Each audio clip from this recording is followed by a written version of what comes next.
Fala galera, já há algum tempo eu venho querendo falar sobre arte com vocês. E graças a essa recente polêmica que tá rolando, não há momento melhor para abordar esse assunto. Bom, pra quem não tá sabendo, a polêmica preferida das redes sociais da última semana é sobre a exposição de arte que rolou em Porto Alegre. E foi patrocinada pelo Banco Santander por meio da Lei Rouanet. Não dá pra negar que algumas obras eram tanto quanto controversas, né? Que misturavam basicamente religião com sexualidade. Eu não fui na exposição, eu só tive contato com algumas das obras que o pessoal compartilhou na rede, mas pelo que eu fiquei sabendo, não era a exposição inteira com essa pegada, e sim umas 4 ou 5 obras dentro de 200. Essas 5 foram as mais criticadas e as que ganharam mais destaque nas redes sociais. A exposição já estava rolando há algumas semanas e só nesse último fim de semana que teve feriado é que ela caiu nas redes e virou polêmica. Boa parte da polêmica foi puxada pelo MBL, que incentivou um boicote público ao Santander, não só atacando as páginas deles, mas também incentivando que as pessoas encerrem suas contas no banco. Acabou que o Santander suspendeu a exposição e agora as opiniões das pessoas estão divididas entre quem vai a favor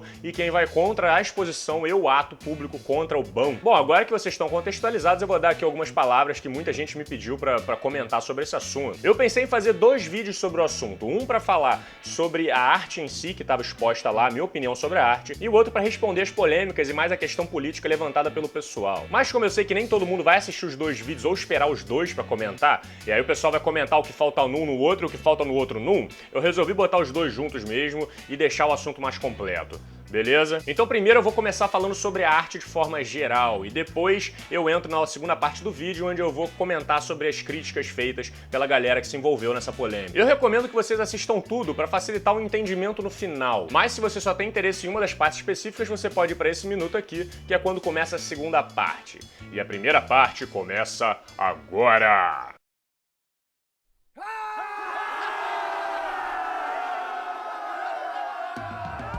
Bom, primeiramente, o conceito de arte é algo bem difícil de ser definido. Bem difícil. A percepção da arte geralmente muda através de 3 variáveis: a cultura do povo que produz a arte, a cultura do povo que aprecia a arte e o período em que aquela sociedade está vivendo. E eu vou dar um exemplo para vocês entenderem melhor. Eu te pergunto, você considera essas paredes de colégio pintadas com as mãos das crianças como algo artístico, como uma arte? Provavelmente não, mas eu acho muito difícil você não considerar artístico as pinturas rupestres nas cavernas da Indonésia, onde tem as marcas de mãos pintadas na parede. As mãos que foram colocadas lá por ancestrais há mais de 40 mil anos atrás. Assim como um monte de pedra empilhado numa praça provavelmente não vai te tocar de forma alguma. Mas um dos pontos turísticos mais almejados e visitados da Inglaterra é um monte de pedra num campo chamado de Stonehenge. Stonehenge já tá na lista de viagem aqui, cara, ó. Para muitos gregos, que foram os primeiros a se preocupar com o conceito de arte, os poemas não eram considerados tão artísticos assim. Arte era você saber construir um bom navio, era você ter uma ótima oratória. Errue no miro! Mas muitos séculos depois, próximo ao Renascimento, os poemas de Homero foram consagrados como grandes obras. Hoje a gente identifica e diferencia os períodos como arte pré-histórica, arte antiga, arte medieval, arte clássica, arte moderna, arte contemporânea e entre outras várias subdivisões também. Em cada um desses períodos rolou uma valorização diferente para diferentes elementos, tanto da arte presente quanto da do passado. Então o que a gente considera hoje arte pode não ser considerado amanhã, assim como o oposto, o que não é considerado arte hoje, pode ser considerado amanhã. Vários pensadores já passaram por intermináveis discussões em busca de arrumar uma boa definição para a arte. A arte é a interpretação da verdade. Não, você tá viajando, cara. A arte é a interpretação do inexistente. Mas eu acho que apesar da confusão toda, dá pra gente tirar alguns elementos e observações sobre a arte. A primeira é que eu concordo com a ideia de que, pelo menos até o momento, né, atualmente, não existe ser humano aculturado. A gente é diariamente bombardeado por costumes, regras, ideias, percepções de vida desde o dia do nosso nascimento. E o mundo ao nosso redor é uma variável muito forte na hora de influenciar as nossas ideias e percepções. Por isso eu acho muito difícil a gente desvincular a produtividade artística da influência cultural, como alguns pensadores já propuseram antes, o que não quer dizer que seja tudo construção social. Mesmo que eu concorde que a arte seja a interpretação do inexistente, essa percepção do inexistente precisa saltar de algum lugar, e ela provavelmente salta do existente. Por exemplo, eu duvido que a gente vai encontrar em pinturas rupestres uma cidade ou uma grande civilização, porque essas coisas ainda não faziam parte da realidade da época. Mas hoje a gente encontra milhões de obras de coisas que não existem ainda, como por exemplo Star Wars ou O Mochileiro da Galáxia, a famosa ficção científica. E isso acontece porque na nossa sociedade hoje, o futuro e o improvável está muito presente na nossa cultura. Então, no caso de uma obra como Star Wars, por exemplo, ele não trata diretamente sobre o presente, mas ele trata indiretamente sobre o presente. Já que se a gente não tivesse começado a especular sobre viagens espaciais, os autores dificilmente teriam imaginação e criatividade para chegar nesse inexistente. Os Homens da Caverna, até onde a gente sabe, provavelmente não especulavam sobre um futuro distante ou um passado distante, porque a percepção do tempo deles era diferente, eles não tinham uma noção de escala de tempo e o que importava naquele momento era o presente. E por isso a arte produzida deles era sobre o presente. E esse é o primeiro ponto que eu considero importante. A arte é influenciada diretamente ou indiretamente pelas variáveis daquele período. Beleza? E o segundo ponto, que alguns podem discordar, não tem problema, mas é que para mim a arte é o que faz com que a gente sinta algo. Voltando ao exemplo das mãos nas paredes de uma creche, né, ou de um colégio. Por que você provavelmente não considera aquele muro como arte, mas considera as pinturas rupestres na parede da Indonésia como arte? É porque o muro não te faz sentir nada. As crianças estão ali, essa foi uma atividade para fazer com que elas interajam entre elas, e vários colégios fazem isso, então, tipo, aquele muro não te sensibilizou de nenhuma forma. Já as pinturas rupestres estão ali há milhares de anos e foram feitas por ancestrais nossos extremamente antigos, e por isso, apesar de ser a mesma ação, a imagem sensibiliza muito mais, fazendo com que você valorize muito mais ela. Se por algum acaso todas aquelas crianças morressem em um acidente, aquele muro poderia facilmente passar a ser considerado arte, porque ia sensibilizar as pessoas que fossem lá ver. Então por isso o contexto que envolve a obra de arte, ele é extremamente importante para que a gente entenda ela. E agora vem um ponto bem importante que muita gente tem dificuldade de entender. Mas o objetivo da arte nem sempre é te fazer feliz. Como eu acabei de propor, a arte é a obra que consegue te sensibilizar de alguma forma, que consegue mexer nos seus sentimentos. E sentimentos e emoções compõem um espectro muito amplo e muitas vezes confuso. Por exemplo, a gente sabe o quão são comuns as situações em que as pessoas confundem o prazer com a dor, a tristeza com a felicidade, o ódio com o poder. Eu tô muito feliz, cara. Quanto é que existem diversas categorias de filmes pra você assistir. Filmes dramáticos pra você se sentir triste, filmes de terror pra te fazer sentir medo e até personagens propositalmente filhos da puta pra te fazer sentir raiva dele. Eu vou matar esse moleque. Muita gente considera a fórmula do filme perfeito aquele que te faz viajar por vários sentimentos no decorrer do filme. Isso funciona porque simplesmente te faz sentir.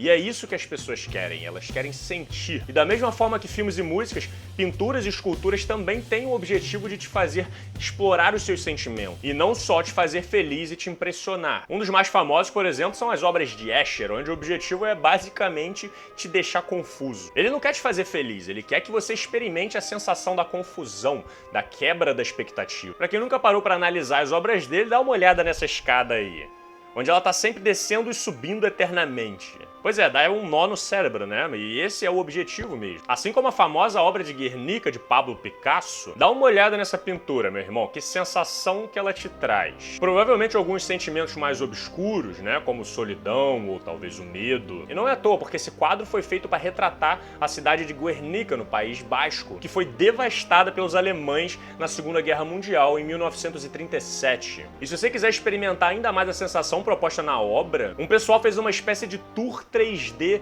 pelo quadro, que ficou muito foda, e eu vou deixar o link aqui pra quem quiser assistir tudo, vale a pena. Agora, um desses sentimentos eu diria que é quase que um tabu na humanidade.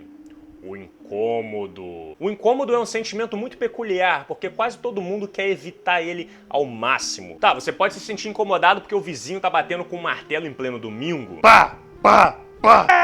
Mas aqui eu tô me referindo a um incômodo mais específico, que é um incômodo gerado por ideias, por abstrações. E é bastante interessante se questionado por que alguns estímulos, alguns assuntos são capazes de gerar tanto incômodo em algumas pessoas e em outras não. Eu arrisco dizer que a rejeição instantânea a algumas ideias está muito vinculada a um lado quase que natural, conservador do ser humano. Por exemplo, a nossa visão de mundo segue padrões e necessita desses padrões para se sustentar, para que as coisas continuem fazendo sentido. Mamãe, au au. papai. E a gente se baseia neles como estrutura para criar outros padrões, outros pensamentos e crenças ao nosso redor. Se algo tenta mexer nesses padrões, é aí que surge um sistema de defesa emocional, fazendo com que você bloqueie aquele assunto ou que tivesse sido tocado nesse seu ponto, e isso é normal. Quanto é que quase todo mundo guarda alguns assuntos com o objetivo de evitar ao máximo possível pensar nele. Gente, eu não quero falar disso não, tá? Eu não gosto de falar disso não, tá? Nesse caso, o incômodo surge como uma representação emocional do que a gente tem medo que se modifique. Ou talvez porque o estímulo mexeu em algum trauma da pessoa, né? Uma situação literalmente mal resolvida. Trazendo pro popular, o incômodo é você tocar na ferida. E assim como existem obras que têm como objetivo de fazer sentir a felicidade, o medo, a dúvida, também existem umas que têm como objetivo estimular a sensação do incômodo. E vocês podem me achar muito esquisito, mas eu particularmente acho essas obras as mais geniais. Porque elas são capazes de ir em cheio, muitas vezes em feridas que você nem sabia que tinha. Um exemplo interessante é de um clipe chamado Black Star, do David Bowie. Eu vou deixar o link aqui na descrição para quem quiser ver, mas eu já te aviso, você provavelmente vai se sentir um pouco mal assistindo esse clipe. É difícil entender exatamente o que o David Bowie quis dizer com essa música, mas a soma do ritmo um pouco caótico da bateria, somado ao vocal um pouco distorcido e as imagens um pouco perturbadoras fazem com que você entenda emocionalmente o que ele quis dizer. E pra muita gente, esse clipe te faz experimentar o desconforto. E dá pra perceber que essa sensação de incômodo provavelmente surge com uma forma meio sombria com que o artista lida com a morte. E por mais que muitos de nós sejamos pessoas bem construídas e estruturadas com uma opinião bem formada em relação à morte, esse clipe, pelo menos pra mim, mostra que ainda existem algumas coisinhas que eu deveria trabalhar um pouco em relação a esse assunto. Outro exemplo é a série espetacular chamada Black Mirror. Você termina o episódio se sentindo um lixo, se sentindo um merda, querendo bater com a cabeça na parede. Isso acontece porque a série sabe explorar muito bem alguns valores que a gente tem, que a gente sabe que tem, mas a gente finge que não tem. A série mexe em alguns assuntos bem profundos que a gente não quer que sejam tocados e por isso ela te faz experimentar o desconforto. Mas a série é muito boa porque ela praticamente te obriga a refletir sobre vários assuntos que ou você não estava sabendo racionalizar direito, ou você já sabia, mas estava tentando esconder de você mesmo. E é por isso que o incômodo é interessante. Você pode encarar ele como algo a ser evitado a todo custo, ou você pode encarar ele como uma sinalização a uma fraqueza que ainda existe em você. E acredite se quiser, mas quando um incômodo é encarado de forma honesta, quando você tenta resolver ele ao invés de evitar ele, ele se converte em amadurecimento, se tornando uma pessoa melhor e mais forte. E essa não é uma proposta muito diferente da que psicólogos costumam utilizar. Te ajudar na identificação de um problema e numa forma para resolver ele. E nunca te ajudar a fingir que esse problema não existe, que é, por acaso, uma das técnicas mais adotadas pela maior parte das pessoas. E essa é a grande sacada de muitos artistas, pegar elementos chaves da sociedade, que eles sabem que vão atingir regiões emocionais profundas das pessoas e representar isso de alguma forma. Se eu tô andando por algum museu e eu encontro alguma obra que me abala de algum jeito, que me deixa desconfortável, na hora eu vou pensar, caraca, maluco, por que eu tô me sentindo assim, cara? Tipo, por que essas imagens desencadearam uma reação tão forte de negação em mim? Porra, tem que trabalhar melhor isso aí, cara. E, cara, eu nem preciso falar que um quadro não tem capacidade de sair da tela e de te dar uma surra, né? Pelo menos não fisicamente. Se você se sentiu agredido pelo que viu, saiba que a obra só tocou uma ferida sua. Então, o mais inteligente a se fazer é que você trate a ferida ao invés de querer quebrar o quadro. Ah, mas o João, aqueles quadros lá estavam fazendo apologia à pedofilia. Aí você tá de sacanagem, né? Bom, essa é uma discussão que hora ou outra volta à tona e eu continuo com o meu posicionamento. A arte, essa expositiva de quadros e de esculturas, ela não é um convite, ela é um retrato. Um retrato, como eu falei no começo do vídeo, da nossa realidade, direta ou indiretamente. Bom, falando mais do caso da exposição de Porto Alegre, o foda é que as pessoas resolveram interpretar todas da mesma forma e de uma forma muito conveniente. Estão alegando pedofilia, mas de acordo com o promotor da infância e da juventude de Porto Alegre, que foi lá analisar todas as obras, ele não encontrou nenhuma obra que pudesse ser colocada como apologia à pedofilia. Mas agora vamos supor que o promotor não foi lá e a gente vai ter que analisar com os nossos próprios olhos, por nós mesmos. Você acha que essa pintura aqui vai incentivar alguém a se tornar pedófilo? Vai desencadear a pedofilia de alguém? Porra, é óbvio que não, cara. Mas, por outro lado, a pedofilia é sim um problema sério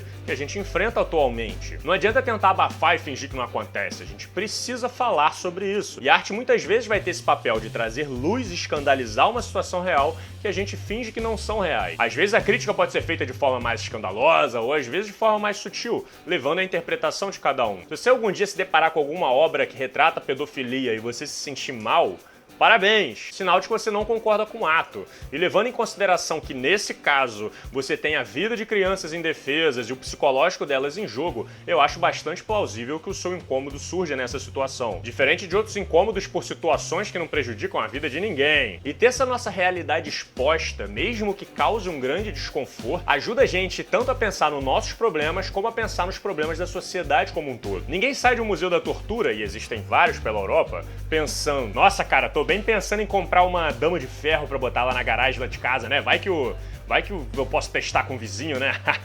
A não ser que você seja um psicopata, né? Mas agora, logo tortura, né? Uma forma bizarra onde milhares de pessoas já tiveram que passar por isso e morreram nessas condições. Por que vai ter museu disso na Europa? E a resposta é simples. Falar sobre os nossos defeitos, sobre o nosso lado obscuro, é uma ótima forma que a gente tem para prevenir que elas aconteçam de novo. A gente precisa falar sobre os problemas e não só sobre as belezas. E a arte, muitas vezes, no seu papel de tentar retratar o que todos tentam esconder, consegue gerar um incômodo, que já é um grande passo no caminho da conscientização, da reflexão e da mudança. Então, assim, dentro dessa definição de arte que eu propus aqui, aquela exposição lá de Porto Alegre foi extremamente artística, e essa repercussão toda na mídia, toda essa polêmica está comprovando ainda mais o meu ponto. Primeiro porque ela evidentemente trouxe um reflexo dos principais conflitos sociais que a gente anda presenciando ultimamente na sociedade. Se não me engano, essas obras são de mais de 40 anos atrás, e eu não consigo imaginar em uma forma mais atual de representar o que anda acontecendo hoje. Cara, é só a gente olhar ao nosso redor, as discussões políticas, as brigas, a polarização de ideias. Hoje quase se resume ao pessoal que tende a ser mais conservador e se apega mais aos valores cristãos, contra o pessoal que tende a ser mais progressista e se associar mais com a ideia da esquerda política, tendo uma das principais pautas na quebra de tabus em questões que envolvem a sexualidade, por exemplo. E também o avanço da ciência, que traz respostas científicas que muitas vezes tomam o lugar de respostas que antes eram religiosas. E se você parar para pensar, o que a obra parece propor é justamente juntar o que parece ser injuntável. Ela pega esses elementos que representam os extremos e junta em uma figura só, como a representação daquelas hóstias com partes sexuais do corpo escritas nelas, ou o quadro que faz uma referência a Maria segurando o menino Jesus, mas o menino Jesus é representado por um macaco, fazendo claramente uma referência ao embate da religião com a evolução, com a ciência. O artista pegou dois extremos que parecem só se afastar cada vez mais e uniu eles para ver o que acontece. E o que aconteceu foi um óbvio desconforto e incômodo de pessoas que viram as imagens que simbolizam a sua crença, o seu espaço seguro, de mãos dadas com símbolos que muitas vezes são vistos como os seus piores inimigos. Beleza? Então essa aqui foi minha contribuição pessoal sobre as questões no que envolvem a arte atualmente, como lidar com ela e o que ela pode representar, e também sobre essas obras que causaram uma polêmica enorme lá da exposição de Porto Alegre. Agora eu vou dar minha opinião sobre o desenrolo disso tudo e a questão mais política, como que a sociedade lidou com isso, e vou só responder brevemente alguns dos argumentos que eu sei que vão aparecer nos comentários. Bom, primeiro, eu acho que o Santander sequelou um pouco em patrocinar esse evento e associar a marca deles a essa exposição. É evidente que muitas empresas vêm adotando causas mais progressistas, mais diferentes de uma propaganda que envolve homossexuais, como a Boticário fez há um tempo atrás. Apostar em uma exposição com alguns quadros tão controversos assim para vincular a marca deles foi um pouquinho inocente demais. É inteligente demonstrar que as marcas apoiam algumas causas progressistas, mas se isso não for planejado com cuidado, o efeito vai ser inverso, como aconteceu. Segundo, sobre o artigo 208 do Código Penal, onde o pessoal anda repetindo bastante ele por aí, onde diz que é crime escarnecer de alguém publicamente por motivo de crença ou função religiosa, impedir ou perturbar cerimônia ou prática de culto religioso. E olha agora a parte que o pessoal tá quase fazendo um crachá e pendurando no pescoço. Vilipendiar publicamente ato ou objeto de culto religioso. Então, esse artigo não significa que as pessoas não podem utilizar imagens religiosas por questões artísticas. Esse trecho da lei serve para proteger locais religiosos de ataques em massa que acontecem frequentemente, por sinal, de pessoas que invadem tanto igreja quanto terreiros e saem quebrando a porra toda. Isso é crime, você entrar numa igreja católica lá e quebrar a imagem de uma santa. Agora, a gente não vive numa Sharia, onde é crime você representar Maomé. E pelo visto muita gente anda simpatizando com essas ideias, né? Ó, tô de olho, hein? No Brasil a gente tem a liberdade de utilizar personagens religiosos pra fazer críticas ou qualquer outra ideia. E ainda bem, né, cara? Porque se a gente entra nessa moda de censura, nem criticar político a gente poderia mais, porque já tentaram passar lei pra isso. Então esqueçam esse artigo 208 porque ele não se configura crime nesse caso. E nem pedofilia, como eu já falei agora há pouco no vídeo. O terceiro ponto que o pessoal anda falando bastante é sobre esse evento ter sido feito com dinheiro público. E não é exatamente o que acontece e esse é um caso um pouco delicado. Pra quem não sabe, a Lei Rouanet é basicamente isso. Bom, ó, a gente aqui do governo não tem saco pra ficar puxando e promovendo um monte de evento cultural. Então vamos fazer o seguinte, a gente passa esse trampo todo pra vocês, pras empresas, e aí vocês investem esse dinheiro, fazem os eventos culturais e no final a gente faz um abate dos impostos de vocês. Pode ser? No final, o governo deixa de arrecadar tanto quanto ele queria, mas em compensação, essa grana vai toda para investimento em cultura aqui no Brasil. Sabendo disso, há 3 opções aqui que poderiam ter acontecido. A primeira é a lei continuar normalmente e as coisas acontecerem da forma como aconteceram. A segunda seria se o governo suspendesse a Lei Rouanet e passasse a arrecadar diretamente os impostos dessas empresas. Obviamente, essa ação iria impactar e inviabilizar vários dos projetos culturais que estão acontecendo pelo Brasil nesse momento. Olha, eu sinceramente não tenho uma opinião muito bem formada sobre isso. Eu sei que o Brasil está em crise, cortando gastos de tudo quanto é canto, mas eu precisaria analisar muito bem como que esse investimento está sendo feito, quais projetos estão acontecendo, se está havendo um retorno mesmo para a sociedade ou não, antes de eu me posicionar se a suspensão da Lei Rouanet seria viável ou não, seria vantajoso ou não. Não é o caso desse vídeo aqui agora. E a terceira opção é de que o Ministério da Cultura não aprovasse esse projeto, essa exposição, e não liberasse o contrato, o acordo da Lei Rouanet. Antes da lei entrar em ação, o MINC precisa avaliar a viabilidade do projeto, ele precisa aprovar o projeto. Mas é bom lembrar que essa exposição tinha mais de 200 obras e foram só por causa de 4 ou 5 que deu essa polêmica toda. Mas eu concordo que essas 4 ou 5 obras deveriam ter tido um cuidado especial na forma como elas foram expostas. Justamente por atacar e estimular o sentimento de incômodo, como eu expliquei, muita gente não estava preparada e pronta para passar por esse tipo de sensação. Então o MINC ou o Santander poderiam ter pelo menos providenciado uma sala separada para colocar essas obras, com aviso prévio de que elas trazem uma proposta controversa e também apresentam conteúdo sexual. E assim cada um assume a própria responsabilidade do que vai ver, e essa me parece ser a melhor opção. Até porque essa solução também solucionaria o problema das crianças sendo expostas a essas obras com cunho sexual, que foi uma das grandes críticas levadas por muita gente dentro dessa polêmica. Se tivesse numa sala separada com idade para entrar e com aviso prévio de que as obras causam um incômodo, aí eu acho que não teria acontecido nada do que aconteceu. Fica de lição pro futuro. E por último, em relação ao boicote que a MBL promoveu e muita gente aderiu, bom, até onde eu sei, o boicote em massa é uma forma totalmente legítima do consumidor se manifestar frente às decisões de uma empresa. Pô, mas aí tu aderiu ao boicote, Slow? Nem fodendo! Primeiro que eu não sigo ordem de movimento nenhum. Pra eu aderir corrente ou manifestação, primeiro as pessoas vão ter que me convencer com excelentes argumentos e aí eu vou avaliar pessoalmente se a causa é boa ou não. Se eu achar que não, pode colocar todo mundo aí do Brasil junto, que eu não vou entrar no que eu achar que não faz sentido. E se eu entrar, vai ser pra bagunçar mais ainda o movimento da galera.